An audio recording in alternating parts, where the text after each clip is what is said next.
Doctor बनने के लिए मेडिकल की पढ़ाई करने में कड़ी मेहनत लगती है, पर इस कड़ी मेहनत के साथ ये प्रोफेशन आपको ऐसा मौका देता है जो आपके मन को संतुष्टि देता है। और वो काम है किसी को सेहत देने का, किसी को जीवन दान देने का। जिसे कहते भी हैं कि भगवान के बाद अगर हम किसी को मानते हैं तो वो एक डॉक्टर है, कि आप वहीं जाकर कामना करते हैं कि वो बस आपको ठीक कर दे। ये बहुत बड़ा कॉज है एक इस पढ़ाई के पीछे। इसलिए अगर आप मेडिकल की पढ़ाई कर रहे हैं, डॉक्टर बनना चाहते हैं, तो एक जिम्मेदारी के साथ करें। इस जिम्मेदारी को बिल्कुल ना भूलें।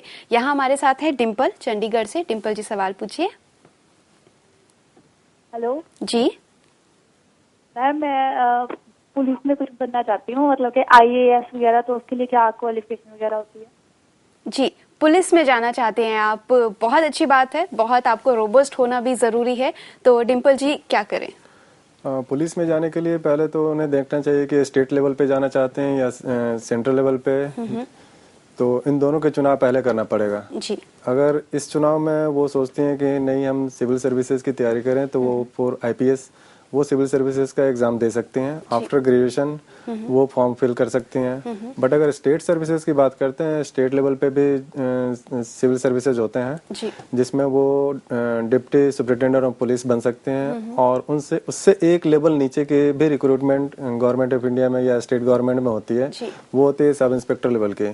तो सब इंस्पेक्टर भी बन सकते हैं। अब डिपेंड करता है कि किन की एजुकेशन कहाँ तक है। हालांकि कांस्टेबल के लिए भी रिक्वायरमेंट होती है, उनकी भी डायरेक्ट अपॉइंटमेंट होती है। बट उनके लिए एजुकेशनल क्वालिफिकेशन ओनली 10th ही रिक्वायर्ड है अभी सभी स्टेट में। जी, तो डिम्पल जी ने कितनी अभी तक पढ़ाई की है और आगे वो कहाँ तक जाना चाहती हैं, क्या पढ़ाई करना चाहती हैं, उसके हिसाब से वो अपना करियर प्लान कर सकती हैं। और डिम्पल जी, जैसे कि आज हम मेडिकल की बात कर रहे हैं, ये भी एक सोसाइटी को सर्व करता है। पुलिस में आप जाएंगी तब भी आप समाज की सेवा करेंगी। तो इस भाव को बिल्कुल ना जाने दीजिएगा। पढ़ाई तो कीजिए, जरूर आप उसमें सफल होंगी, लेकिन इस भाव के साथ, इस मन के साथ कि आप समाज की सेवा कर रही हैं, उनको सिक्योरिटी दे रही हैं। ये मन में एक धारणा होगी, मन का विश्वास होगा, तो जरूर आप बहुत आगे जाएंगी और पढ़ाई भी आप कर पाएंगी इस विश्वास के साथ। मनीष है हमारे साथ सूरत से। मनीष जी सवाल पूछिए।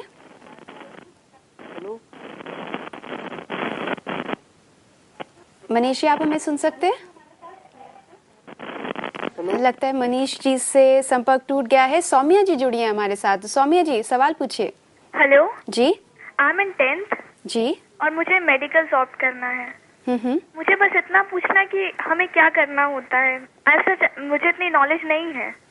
जी सौम्या जी, आप 10th क्लास में हैं, यहीं से आपको पता है कि आपको डॉक्टर बनना है। हम उम्मीद करते हैं ये आपका ही सपना है, आपका ही जुनून है डॉक्टर बनने का। और ये हमारा एक एसएमएस भी है प्रकाश जी। शिवानी चौहान भी मेरठ से यही जानना चाहती हैं कि 10th और 12th में मैक्सिमम और मिनिमम कितनी परसेंटेज होनी चाहिए, 10th से ही क्या प्रोसेस होना चाहिए? मेडिकल की जो एंट्रेंस टेस्ट होती है उसे क्लिक करने के लिए नॉलेज की जो रिक्वायरमेंट होती है, तो नो डाउट सभी बच्चों को मोर देन 60% तो आते ही हैं।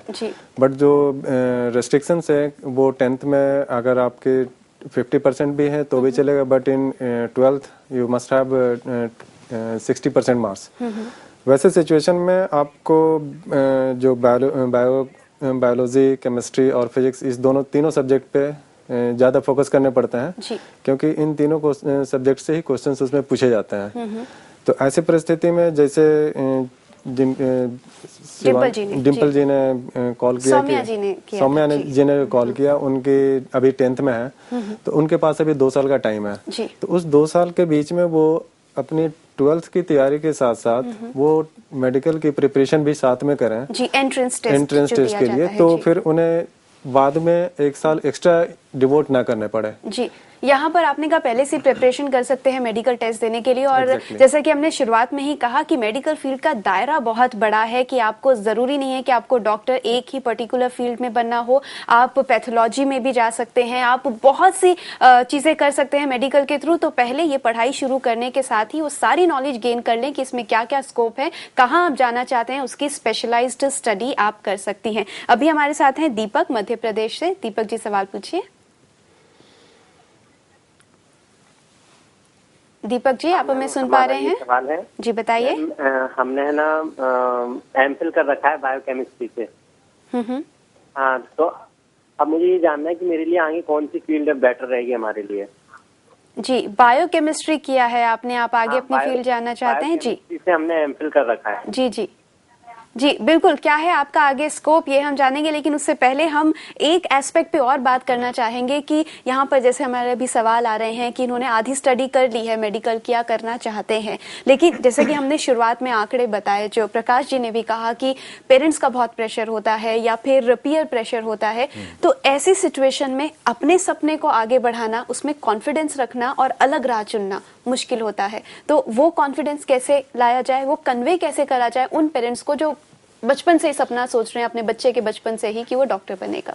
देखिए, ये थोड़ा डाइसी सिचुएशन है, मानता हूं इस चीज को कि बच्चों को काफी दिक्कत होती है इसमें, लेकिन एक चीज मैं इस मंच से ये कहना चाहूंगा कि आजकल के जमाने में एक्सीलेंस की वैल्यू है, एवरेज की वैल्यू नहीं है। जी, आप किसी भी फील्ड में जाएंगे, अगर आप उसमें एवरेज नॉलेज रखते हैं, एवरेजली अपने आप को रेट करते हैं, तो आप ये मानिए कि you are just wasting your time. आपको उसमें एक्सीलेंस चाहिए, और एक्सीलेंस के लिए आपको उसमें इंटरेस्ट होना जरूरी है, तभी आप एक्सीलेंस में जाएंगे। तो आपको अगर ये लगता है, आप आधी पढ़ाई भी कर चुके हैं और आपको लगता है कि नहीं मैं एक एवरेज डॉक्टर बन पाऊंगा या एक एवरेज उस प्रोफेशन में जा पाऊंगा, तो आपको ये हार्ड डिसीजन लेना होगा, बिकॉज ये जिंदगी भर के लिए आपको सालता रहेगा कि मैं एक एवरेज हूं, और एवरेज की कहीं वैल्यू नहीं है। इस चीज को पेरेंट्स भी जान लें, इस चीज को बच्चे भी जान लें। तो जबरदस्ती थोपा हुआ कैरियर एक एवरेज प्रोफेशनल बाहर निकालता है। जी, यहाँ पर जो आपने बात कही महेश जी, ये स्टडी भी कहती है कि जब पेरेंट्स के प्रेशर से कोई करियर बनाता है, तो जो बच्चे का कंपेटिटिव एक लेवल होता है, जो एक्सीलेंस होती है, उस पर बहुत फर्क पड़ता है, वो बहुत लो हो जाता है। इसलिए आप फोर्स ना करें अपने बच्चे को, ये जाने वो क्या करना चाहता है, देखिएगा कि उसमें वो एक्सीलेंस तक जाएगा, और शायद आपके इम्पोज किए हुए करियर में वो एक एवरेज एक प्रोफेशनल ही बन पाए। हम यहाँ पे एक छोटा सा ब्रेक लेंगे, ब्रेक के बाद हम दीपक जी के करियर के बारे में भी बात करेंगे।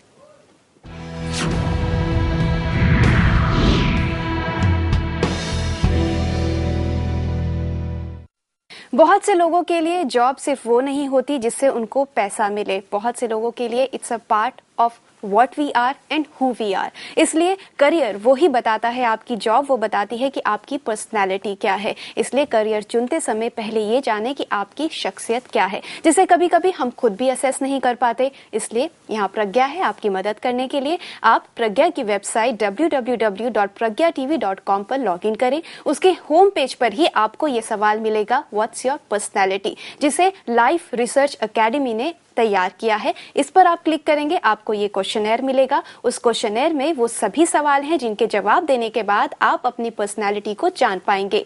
वो फॉर्म भरने के बाद आप हमें उसे कुरियर करिए, हम आपकी मदद करेंगे उसको असेस करने में, क्योंकि ये असेसमेंट आपकी पर्सनालिटी जानने के बाद हो सकता है कि ये आपको मदद करे आपका ड्रीम करियर चुनने में, so that you can choose your dream career and succeed in your dream career. अभी हमारे साथ हैं मनीष सूरत से। मनीष जी पूछिए अपना सवाल। हाँ जी मैडम, मैं हेलो जी बताइए। हाँ, मैं ये सवाल पूछना चाहता था कि मैडम मैं हमेशा से एक एस्ट्रोफिजिसिस्ट बनना चाहता था, लेकिन बाय मिस्टेक में एक कंप्यूटर साइंस में चला गया। तो मैडम क्या एक जरिया अवेलेबल है मेरे कंप्यूटर साइंस के एग्जाम से कि मैं फिर एस्ट्रोफिजिसिस्ट बन सकूं? जी मनीष जी आप लाइन पर बने रहिएगा। प्रकाश जी आप समझ पाए जो उन्होंने जिस फील्ड के बारे में बताया? सिर्फ कंप्यूटर साइंस की बात समझ में आई, अभी किस फील्ड में की इंटरेस्ट है वो समझ में नहीं। हाँ मनीष जी, क्योंकि हम बहुत अच्छे से आपको नहीं सुन पाए, एक बार अपना सवाल दोहराइए और साफ शब्दों में बताइए। हाँ मैडम, मेरा सवाल ये कि मैं हमेशा से एक एस्ट्रोफिजिसिस्ट बनना चाहता, खगोल शास्त्री। ओके जी जी जी। हाँ, अब बाय मिस्टेक मैंने कंप्यूटर साइंस ले लिया, तो क्या अभी 4 साल के बाद कंप्यूटर के द्वारा हम एस्ट्रोफिजिसिस्ट बन सकते हैं? क्या कोई ऐसा जरिया अवेलेबल है जी, हम कंप्यूटर से एस्ट्रोफिजिक्स की लाइन में जुड़ सकते हैं आगे? जी बिल्कुल मनीष जी, ये तो अच्छी बात है कि कुछ वक्त बाद आपको ये लगा कि आप क्या बनना चाहते हैं। अब आपको ये तो पता है कि आपका इंटरेस्ट किस में है, लेकिन कंप्यूटर साइंस में आधी पढ़ाई की है, तो उसी के जरिए क्या ये जा सकते हैं जो बनना चाहते हैं? ये बिल्कुल जा सकते हैं, क्योंकि एस्ट्रोफिजिक्स की जो पढ़ाई है उसके लिए हमें कंप्यूटर की नॉलेज मस्ट है, और चूंकि ये अभी फिलहाल वो कंप्यूटर कोर्स में कंप्यूटर में ही वर्क कर रहे हैं और 2-3-4 सालों से जैसे इन्होंने एक्सपीरियंस कर रखा है, तो ये अभी भी एस्ट्रोफिजिक्स में जा सकते हैं, एस्ट्रोलॉजर बन सकते हैं जी। अगर उन्हें उस फील्ड में, जैसा उन्होंने बताया कि उन्हें एस्ट्रोफिजिक्स की ज़्यादा इंटरेस्ट है, पैशन है उनके लिए, तो तो वो अभी वो भी चूज कर सकते हैं। जी, तो बिल्कुल यहाँ पे इनकी जो कंप्यूटर साइंस की पढ़ाई है वो उनको मदद करेगी, एक एडिशनल क्वालिफिकेशन और एक्सपर्टीज हो जाएगी आपके लिए कि आप जब एस्ट्रोलॉजी या एस्ट्रोफिजिक्स या इसमें आप आगे जाएंगे तो कंप्यूटर तो ये ऐसी टेक्नोलॉजी है जो हर फील्ड में आपको मदद करती है। तो आप ये ना सोचे कि आपका वक्त बर्बाद हुआ है, ये सोचिए कि आपने इस वक्त में एक एडिशनल एक्सपर्टीज हासिल कर ली है। ऑल द बेस्ट आगे अपने करियर के लिए, और आप जल्दी से शुरुआत कर दीजिए जो आप बनना चाहते हैं। अभी हमारे साथ हैं किशोर दिल्ली से। किशोर जी कहिए। किशोर जी सुन सकते हैं आप हमें? किशोर जी से आप संपर्क नहीं है। अभी दीपक जी का सवाल बचा है, बायोकेमिस्ट्री उन्होंने की है, आगे क्या करियर बना सकते हैं? जैसे कि दीपक जी ने बायोकेमिस्ट्री में एमफिल कर रखा है, तो यहाँ पे उनके लिए 2 रास्ते खुले हुए हैं जी।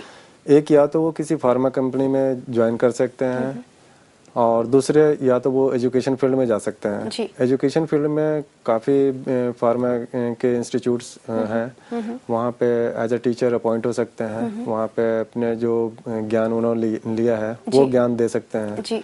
इसके साथ अगर ज़्यादा डेवलपमेंट चाहते हैं अपने करियर में तो वो फिर पीएचडी कर लें। पीएचडी के बाद वो काफ़ी आगे तक जा सकते हैं। जी, तो इसमें आगे पढ़ाई करके और भी स्कोप है, और जैसा कि आपने अभी बताया कि बायोकेमिस्ट्री के बाद जो जो फील्ड्स आपके सामने हैं आप उसमें आगे अपना करियर बना सकते हैं। आपको बहुत बहुत शुभकामनाएं। यहाँ पे महेश जी चलते चलते बहुत संक्षेप में जानना चाहूंगी कि हमने ये तो जान लिया कि अपने दिल की बात कैसे सुने, फिर अब पेरेंट्स को भी कन्वे करना जरूरी होता है, तो वो कन्वे कैसे करे कि मैं ये बनना चाहता हूँ, मेरा ये सपना है? देखिए, इसमें आपको अपने फील्ड के अंदर पूरी रिसर्च खुद करनी पड़ेगी। ये रिस्पॉन्सिबिलिटी आपको लेनी पड़ेगी कि आखिर इस फील्ड में कितना स्कोप है, कहाँ से इसमें मनी कहाँ से जनरेट होती है और कैसे मैं सर्वाइव कर पाऊंगा। ये सब अपना फील्ड, आपके पास इंटरनेट अवेलेबल है, आप इसके ऊपर वर्क कीजिए और उसको नोट डाउन कीजिए और उन कुछ लोगों के बारे में जानिए जो इस फील्ड में काम कर रहे हैं, अच्छी इनकम्स ले रहे हैं, अच्छा कैरियर ले रहे हैं, और उसके बाद एक अच्छा केस बना के अपने पेरेंट्स के सामने रखें। जी बिल्कुल, कॉन्फिडेंस भी आएगा कि आप जो कहना चाह रहे हैं उसके पीछे आपके पास फैक्ट्स होंगे, तो आप अपने पेरेंट्स को जरूर कन्विंस कर पाएंगे। तो बहुत बहुत धन्यवाद प्रकाश जी जागो में आने के लिए। महेश जी आपका भी बहुत बहुत धन्यवाद। तो करियर वही चुने जो आपका दिल कहे। तो आज हमें दीजिए इजाजत इसी विश्वास के साथ कि आप अपना करियर बनाएंगे उसमें जिसके लिए आप पैशनेट हैं। लेकिन अगर किसी वजह से आप ये एपिसोड नहीं देख पाए हैं तो इसके लिए भी आप हमारी वेबसाइट www.pragya.tv.com पर लॉग इन कर सकते हैं और ये पूरा एपिसोड वहां पर देख सकते हैं, पूरी जानकारियां वापस से हासिल कर सकते हैं। तो आज के लिए इतना ही। जागो के अगले एपिसोड में बात करेंगे take charge of your life की, कि कैसे आप अपनी जिंदगी की सभी जिम्मेदारियों को उठाकर, सभी एक्शंस की जो आपकी लाइफ में होता है उसकी जिम्मेदारी खुद उठाकर अपने जीवन को और बेहतर बना सकते हैं। तो आज के लिए जागो में इतना ही। प्रज्ञा के अगले लाइव शो मेंस में 8:30 बजे रात को आप देखेंगे कि गर्मियों की वजह से अगर आपको फूड पॉइजनिंग हो गई है तो कैसे आप खुद को इससे सेहतमंद वापस कर सकते हैं, और अगर